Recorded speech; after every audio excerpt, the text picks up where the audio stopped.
आप बोल रहे हो कि ज्ञान ही उत्तम है, ज्ञान ही श्रेष्ठ, तो आप मुझे इस लहू लुहान वाले कर्म में धकेल क्यों रहे हो? आप क्यों मुझे भी अपने साथ पापी बना रहे हो इस काम में लगा करके? क्यों मुझे चाहते हो कि मैं इनकी हत्या करूं, इस हत्या का पाप मेरे ऊपर लगे? श्री कृष्ण उसको बताते हैं कि देखो अर्जुन, ये चीज तो भूल जाओ कि इसके बाद क्या होगा। अब तुमको मजा इस बात में आना चाहिए कि मैं धर्म का काम कर रहा हूँ, तुम्हें काम में मजा आना चाहिए। तुम फल छोड़ दो कि क्या रहेगा, उससे आसक्ति मत रखो, तुम निष्काम भाव से काम करो, निष्काम कर्म योगी बनो। भगवत गीता 18वां अध्याय, ये समापन होने जा रहा है श्रीमद् भगवत गीता का। इस पर अर्जुन फिर से कृष्ण से प्रश्न पूछते हैं कि दो चीजें हैं, संन्यास और त्याग, दोनों में क्या अंतर है? तो कृष्ण बोलते हैं कि अगर हम किसी भी कर्म का त्याग करते हैं जो कामना युक्त है, उसको बोलते हैं संन्यास, यानी कि कामना युक्त कर्म का त्याग ही संन्यास है। और फल की इच्छा का त्याग त्याग कहलाता है। ठीक, तो ये दो चीजें बताई। तो बताता है कि जो निश्चित रूप से मैं तुमको बताता हूँ कि कुछ चीजें जो त्याग किसी भी काल में समय के साथ उनको त्याग नहीं किया जा सकता। क्या क्या बताई?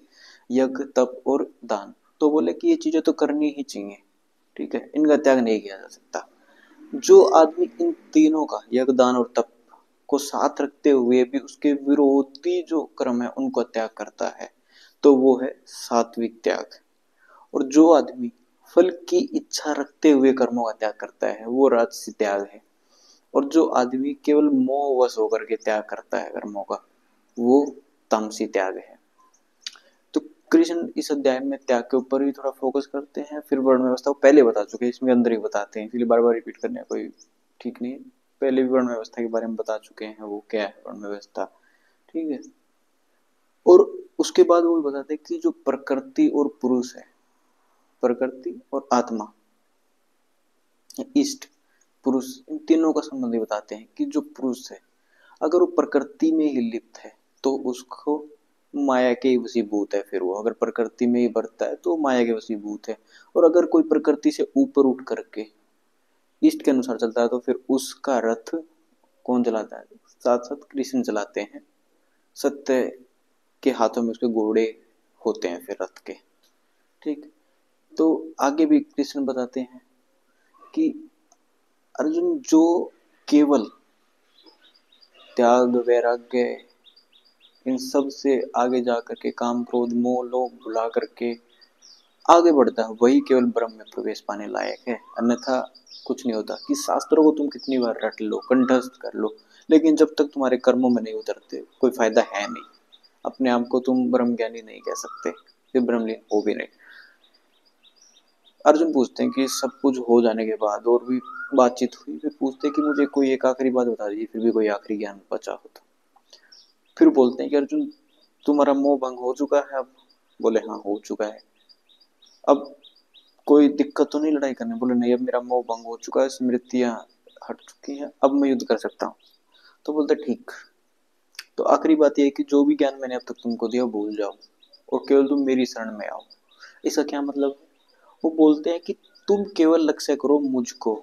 मुझको माने कि किसका प्रतीक है कृष्ण? सत्य का, मुक्ति का। कि तुमको मुक्ति किस चीज में मिल रही है, सत्य किस तरफ है।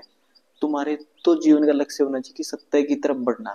सत्य इतना बड़ा है कि उसको पाया तो जा नहीं सकता, लेकिन तरीका क्या है जिंदगी में निस्वार्थ काम करने का, सार्थकता लाने का, कि उसकी तरफ बढ़ा जाए। अब उसकी तरफ बढ़ते हुए हमको दुख आए तो भी कोई तकलीफ नहीं, सुख आए तो भी कोई तकलीफ नहीं। ये कृष्ण ने बताया उसको, अर्जुन को, कि तुम केवल मुझे देख करके, मुझे जो मैं बोलता हूँ बस वो करो, यानी कि जो सत्य की तरफ लेकर के जाए वो करो। सत्य अर्थात मुक्ति, मुक्ति अर्थात शांति। जो बंधन हमारे ऊपर चढ़े हुए उनको काटना, जो जरूरत नहीं है।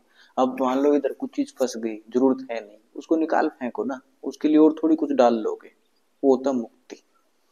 तो ये सारी चीजें संजय भी सुन रहे थे, तो संजय भी बड़े ही हर्षित हो उठे थे देख करके। वो दोनों, वो बोले कि दोनों तो महात्मा हैं, कौन? अर्जुन और कृष्ण। तो उन्होंने तो, संजय ने तो धृतराष्ट्र के सामने अपना निष्कर्ष भी सुना दिया कि मुझे तो ये लगता है कि जहां कृष्ण है वहां विजय है, वहां सत्य है, तो वहीं विजय होगी। तो गीता का यहाँ पे समापन होता है।